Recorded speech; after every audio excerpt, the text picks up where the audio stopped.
Bien, pues a ver, Alex, ¿quieres pedir para que el Señor guíe el estudio? A ver si nos da tiempo todavía, por favor. Sí, sí, Miguel. Señor, te damos muchísimas gracias porque estamos aquí reunidos delante de tu presencia. Te queremos pedir de una manera muy especial que tú bendigas el día de hoy este estudio.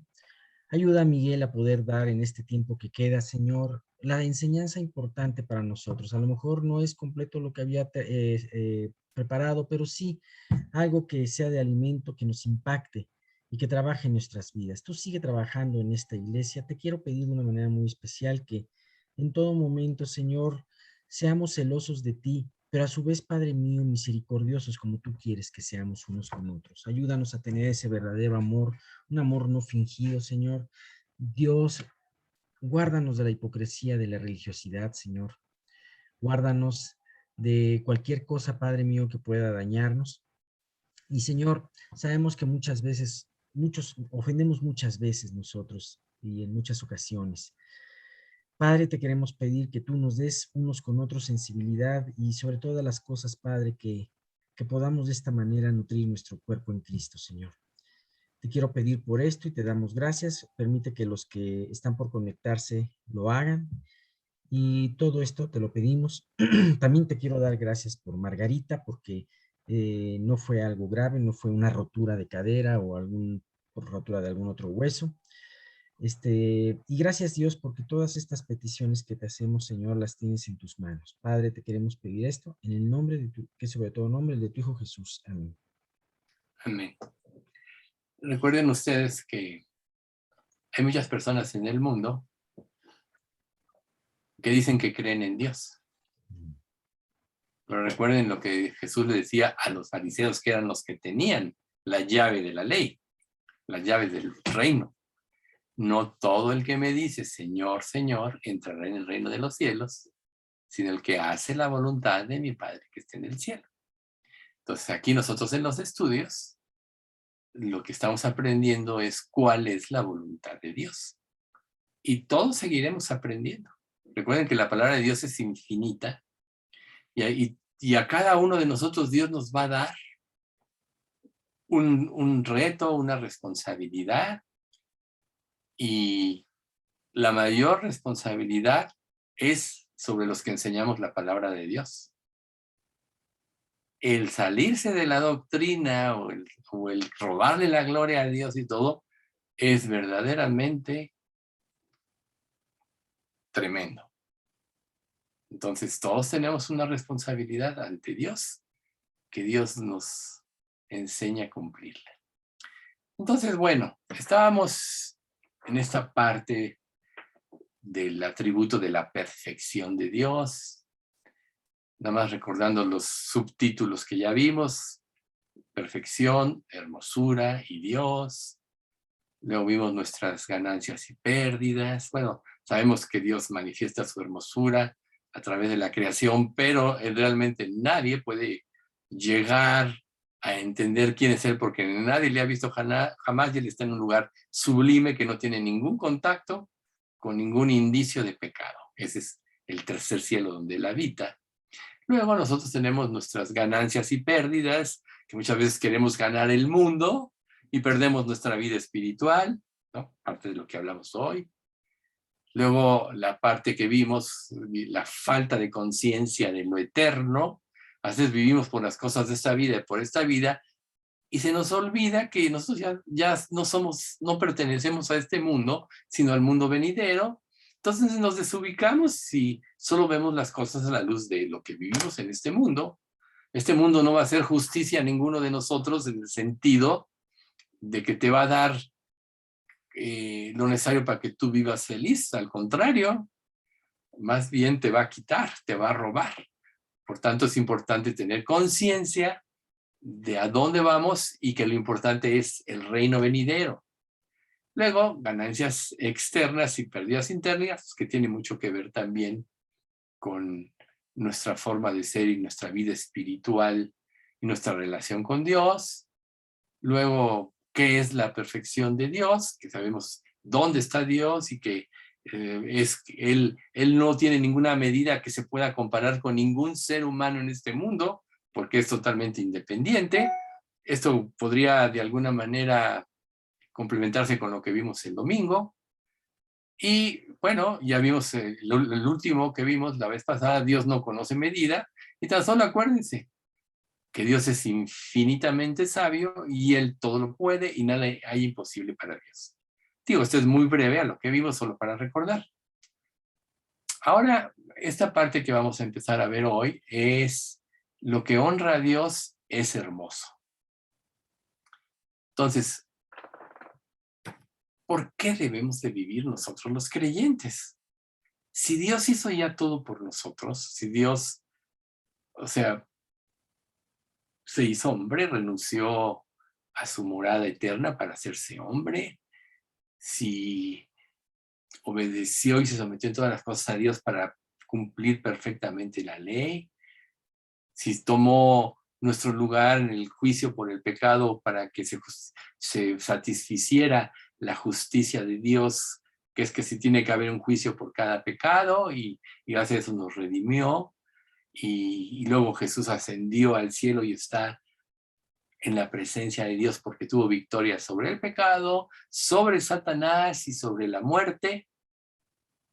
Y además, todo lo que va a pasar a la eternidad es lo que Él produzca en nosotros. Recuerden, haciendo Hebreos 13:21, haciendo Él en nosotros lo que es agradable delante de Él por medio de Jesucristo. Entonces, ¿qué hay en nosotros que pueda valer la pena? Nada, absolutamente nada.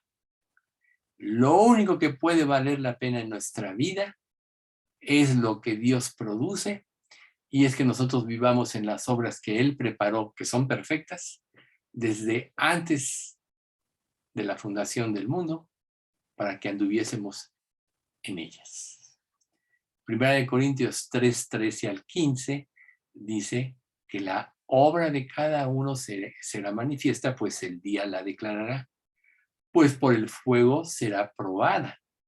Y la obra de cada uno, cual sea, el fuego la probará. Si permaneciere la obra de alguno que sobreedificó, recibirá recompensa. Si la obra de alguno se quemare, recibirá pérdida. Si bien él mismo será salvo, aunque así como por fuego. Primera de Corintios 3:13 al 15.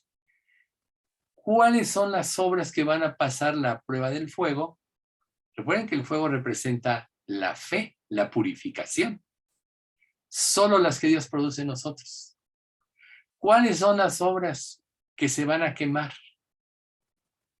Las que nosotros producimos aún en el servicio a Dios, sin la dependencia de Dios, sin la guía de Dios. Entonces, ¿por qué debemos de vivir cada creyente para hacer la voluntad de Dios? Porque esto honra a Dios. Cuando tú realmente no quieres hacer la voluntad de Dios, es que te quieres honrar a ti mismo. Cuando tú no quieres hacer la voluntad de Dios es porque le quieres robar la gloria que solo a Él le pertenece. Y vas a vivir en vana gloria, robándole la gloria a Dios, pero es vana gloria. Entonces, ¿qué es lo que nosotros tenemos que hacer en nuestra vida? Debemos irnos alejando de todas aquellas cosas que no honren a Dios. Y debemos combinarlas, cambiarlas por lo que realmente es verdad. Para eso estamos estudiando la palabra de Dios. Recuerden que Jesús decía en Juan 8:32, y conoceréis la verdad, y la verdad os hará libres. ¿Libres para qué? Para amar, para servir a Dios, para honrar a Dios, para servir a nuestro prójimo. Recuerden que para servir a los que se han de convertir, que todavía no se convierten, que están escritos en el libro de la vida. Recuerden que el libro de Hechos menciona varias veces que se convirtieron aquellos que estaban destinados para vida eterna. Un día vamos a hablar un poco más de esto. Pero ahorita, nuestra parte es entender que nuestra vida no nos pertenece. ¿Qué dice? 1 Corintios 6, 19 y 20, y el principal el 20.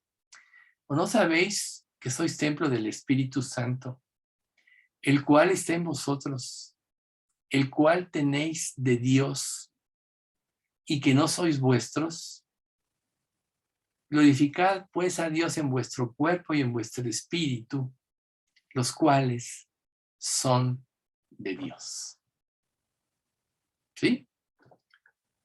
Dios te compró con el precio de su sangre y te redimió y te dio un futuro hermoso. Por lo que tu vida ya no te pertenece. Antes eras esclavo del pecado. Vivías para el pecado. Ahora tienes que ser esclavo de Cristo y vivir para Cristo. Porque el pecado te esclavizaba para muerte. Pero Cristo te esclaviza para libertad. ¿Qué cosas, no? Muchos no quieren venir a Cristo porque piensan que Dios les va a robar la vida que tienen. Y no se ponen a pensar que la vida que tienen es lo que les roba la vida, lo que los hace infelices, lo que los hace sentirse vacíos e insatisfechos. Por eso Jesús decía, y no queréis venir a mí para que tengáis vida. O como Pablo decía en alguna de sus cartas, bien os sometéis a aquellos que os quieren someter para gloriarse de ustedes. Y nosotros que prestamos un servicio gratuito que nos dimos a ustedes para que ustedes pudiesen vivir en libertad, no nos honran, prefieren esclavizarse a estos hombres. ¿Qué quería decir aquello? Que no habían entendido lo que era la gracia de Dios. Nosotros debemos transformar nuestro entendimiento, como dice Romanos 12:2, para que comprobemos que la voluntad de Dios es buena, agradable y perfecta. ¿Y cómo lo vamos a transformar? Solo a través de estudiar y someternos a Dios y cambiar nuestras metas, cambiar nuestra manera de pensar, cambiar nuestra manera de ver las cosas, cambiar nuestro punto de vista por el punto de vista de Dios. Como creyentes, para nosotros como creyentes, es insensato amar el pecado, porque es lo que destruye, es lo que nos separó de Dios. Sin embargo, muchos no queremos dejarlo, o tenemos que estar luchando. Y de hecho vamos a luchar mientras estemos en nuestro cuerpo todo el tiempo, hasta que vayamos al Señor. Pero la fuerza interna, el poder del Espíritu, es el que nos va a dar dominio para vencer el pecado. Y si dependemos de Dios y lo vencemos, ¿a quién le pertenece la honra? A Dios. Entonces, tenemos que cambiar internamente. Tenemos que vivir para glorificar a Dios y eso implica obediencia absoluta. Disposición de corazón total. Muerte a todo aquello que nos pueda separar de Dios. Muerte a todo aquello que nos impida la consagración. Porque todo aquello que se antepone a que nos consagremos y a que vivamos para Dios tiene su origen y su fundamento en el pecado. ¿Quieres realmente honrar a Dios? ¿Quieres realmente tener gratitud? Tienes que vivir sabiendo que tu vida ya no te pertenece. Y tienes que vivir en gratitud para hacer todo lo que puede honrar a Dios porque Él te compró con el precio de su sangre. Un precio que nadie nunca podía haber pagado. Romanos 5, 3, 4 dice, ¿acaso morirá alguno por un justo? Con todo, pudiera ser que alguno osara morir por el bueno. Pero Dios muestra su amor para con nosotros en que siendo aún pecadores, Cristo murió por nosotros. Si realmente tú estás consciente de todo esto y tienes gratitud, entonces tienes que morir para vivir. El que quiera salvar su vida, la perderá. Pero el que pierda su vida por causa de mí y del Evangelio, la hallará. ¿Qué vas a hacer? ¿Cómo vas a vivir? ¿Para complacerte a ti mismo? ¿Para recrearte a ti mismo? Cuidado. Porque puede ser que ni siquiera te hayas convertido, y si ni siquiera te has convertido, ¿cómo puedes tener gratitud? Y si ya te convertiste y no tienes gratitud, es porque todavía no entiendes la magnitud de la obra de Dios.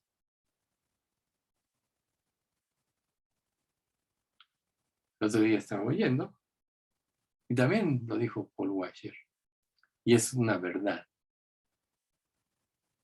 que la conversión de una persona es un mayor milagro que la creación misma de todas las cosas.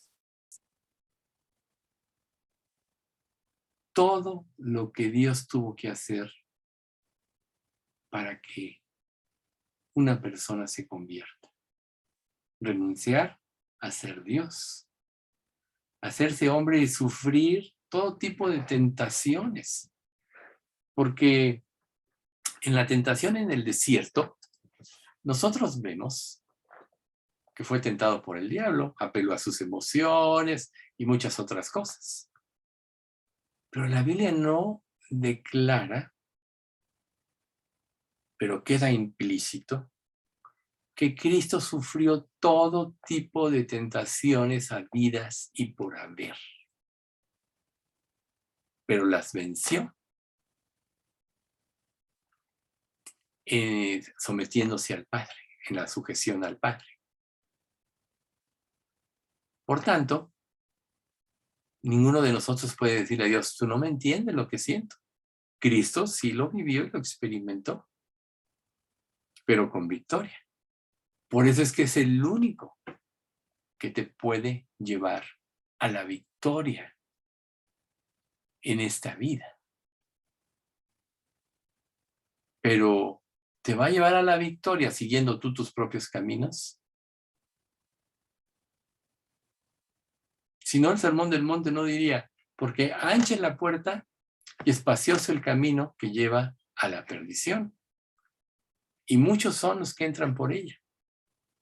Pero estrecha es la puerta y angosto el camino que lleva a la vida. Y pocos son los que entran por ella. Pocos son los que la hallan. Pocos. De los miles de creyentes en este mundo, millones de que se dicen ser creyentes en todo el mundo, decía una persona, solo unos pocos son verdaderamente salvos. Quizá el 10%.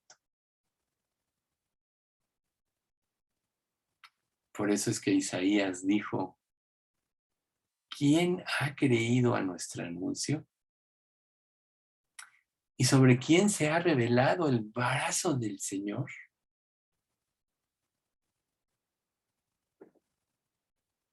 Le veremos, más inatractivo para que le deseemos.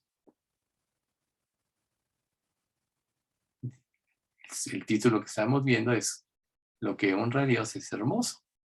Y después vamos a ver la hermosura de Dios. ¿Sí? Pero hay un pasaje que dice, para todo aquel que en Él cree, Él es hermoso. Él merece la honra. Y si tú no vives para dársela, estás en tinieblas. Tu vida no te pertenece recordándolo. Y si no te pertenece, tienes que vivir para Dios. Pero ¿vas a vivir a Dios por la fuerza? Perdón, ¿vas a servir a Dios por la fuerza? Cristo no se hizo hombre porque Dios le impusiera algo y renunció a su divinidad. Porque Él dispuso su corazón para hacerlo. Recuerden que Jesús dijo, tengo poder para tomar mi vida y tengo poder para volverla a tomar. Yo de mi propia voluntad así lo hice. Y ese es el mandamiento que Él recibió de su Padre. Pero fue su propia voluntad. Por tanto, para honrar a Dios, tiene que haber una voluntad total. Y no la vamos a tener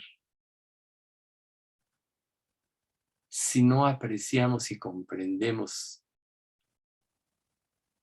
la grandeza de la obra de Dios en nuestra vida.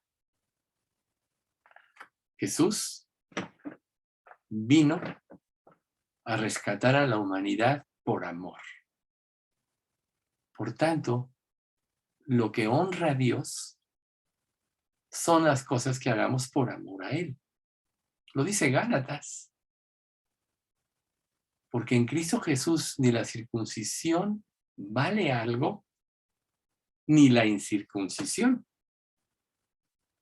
sino la fe que obra por el amor.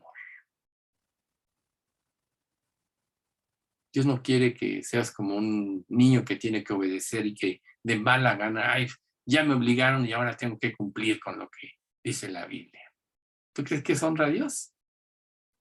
Sino es la gratitud por lo que Él hizo por nosotros, lo que debe impulsarnos.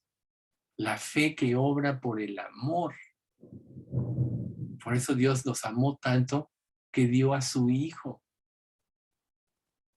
Esa es la expresión más grande del amor de Dios. Y honrar a Dios no debe ser menos que servirle por amor a lo que Él hizo por nosotros. No como una obligación, sino como una necesidad. ¿Tienes tú esa necesidad de honrar a Dios? ¿Tienes ese deseo de realmente vivir para Él y obedecerle? Si no lo tienes, si no es una fuerza dentro de ti que te impulse a eso, entonces tienes que repasar tus motivos. Ahí le vamos a dejar por hoy.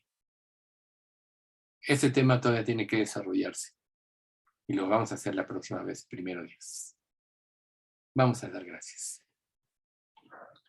Padre bendito, te queremos agradecer mucho por este tiempo de estudio, Señor, que pues donde tú, Señor, traes siempre a la luz todas las cosas sobre las cuales tú quieres hablarnos y cómo tenemos que vivir. Te damos gracias por ser nuestro Dios y porque tú eres luz y porque no hay ninguna tiniebla sin ti y porque tú todo lo sabes y sabes exactamente, Padre, cuál es la condición de cada uno de nosotros. Por eso te queremos pedir, Señor, primeramente que nos perdones por todas aquellas áreas de rebeldía que todavía tenemos, por todas aquellas cosas que no te hemos querido entregar y sobre todo, Padre, por nuestro egoísmo, por la falta de gratitud a lo que tú hiciste por nosotros que nos ha impedido servirte como tú mereces. Enséñanos, Padre, a amarte. Enséñanos a servirte en verdad y de todo corazón. Y no permitas que nada ni nadie pueda estorbar esto en nuestras vidas. Sabemos, Padre, que tú te comprometiste a que andaríamos en tus estatutos y guardaríamos tus preceptos y los pondrías por obra.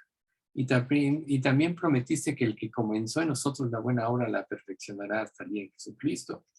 Y sabemos que toda esta promesa es para nosotros, tus hijos, los que realmente nos hemos arrepentido, nos hemos convertido y de corazón te servimos. Así que, Padre, tú produce en nosotros esto, prodúcelo como iglesia, Señor. Y tú que conoces los corazones de todos, si todavía ves algún corazón que no esté arrepentido, que no te pertenezca, convéncelo, Padre, de justicia y de juicio para que venga a ti y dale esa fe que salva. Concédenos, Padre, que todos en nuestra iglesia sean salvos. Te pedimos, Padre, que tú nos guardes, que tú veles por todos aquellos que no pueden asistir a los estudios, algunos verdaderamente no pueden, pero que tú los bendigas y que tu Espíritu Santo siempre les enseñe. Pero a los que sí pueden, darles esa motivación y ese deseo de hacerlo, no por obligación, Señor, sino por amor a ti, por amor a tener esa comunión, de estar contigo, ese enamoramiento de ti, Señor. Te pedimos todo esto en nombre de Cristo Jesús. Amén. Amén. Bien. ¿Dudas o comentarios? Alex. Fíjate que estabas hablando de esta situación de honrar a Dios y de morir a Él. Y bueno, pues la Biblia nos habla de que estamos en una lucha constante y que nuestros miembros luchan dentro de nosotros para no hacer lo que queramos, ¿no? Y es impresionante, estaba yo pensando, siempre tenemos que luchar. O luchamos contra Dios o luchamos contra el pecado. Si estamos con Dios, si estamos queriendo honrar a Dios, vamos a luchar contra el pecado, porque hay tentaciones. Pero en el momento, si nosotros estamos no queriendo luchar contra el pecado, entonces estamos luchando contra Dios. Claro. Por eso Jesús dijo, el que no es conmigo, contra mí es. Uh-huh. Y el que conmigo no recoge, desparrama. Uh-huh. Ahí está. O sea, no hay términos medios. No me voy a medio entregar.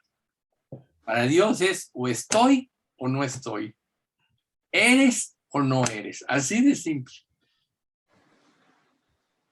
Entonces, meditemos en eso, porque quienes ya somos salvos, nada nos puede separar del amor de Cristo. Vamos hacia la eternidad. Dios nos ha concedido el servicio, recuerden Filipenses 1:29, porque a nosotros nos es concedido a causa de Cristo, no solo que creáis en Él, sino que también padezcáis por Él. Nos dejó Dios en este mundo para luchar contra el pecado, tener victoria y para ser instrumentos de Él para que muchos otros conozcan la palabra de Dios. Y eso trae un costo. Recuerden, y aunque era hijo, hablando de Jesús en Hebreos 5:8-9, por lo que padeció aprendió la obediencia. Y habiendo sido perfeccionado, vino a ser autor de eterna salvación a los que obedecen. Y nosotros como hijos de Dios no vamos a ser sujetos al mismo tratamiento, claro que sí.